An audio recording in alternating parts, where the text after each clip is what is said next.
Hi అండి, నేనైతే మీకు ఇవాళ స్ట్రాబెర్రీ మిల్క్ షేక్ అయితే ఏ విధంగా చేయాలో చూపించేస్తాను.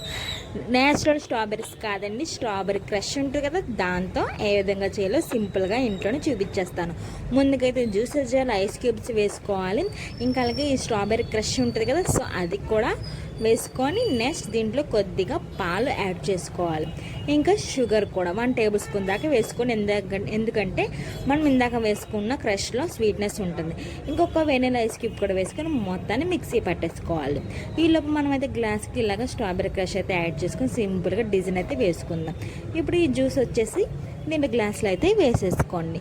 పైన గార్నిష్కి మనం వెనిలా ఐస్ క్యూబ్ కూడా పెట్టేసుకొని చెర్రీస్ కానీ ట్యూటీ ఫ్రూటీస్ కానీ స్ట్రాబెర్రీ క్రష్ ఉంటుంది కదా, సో అది కూడా వేసుకొని మొత్తాన్ని మంచిగా ఈ విధంగా డిజైన్ అయితే చేసుకొని తాగడమే. సింపుల్గా రెడీ అయిపోయింది మన స్ట్రాబెర్రీ మిల్క్ షేక్. మీకు నచ్చింది కదా వీడియో? అయితే సబ్స్క్రైబ్.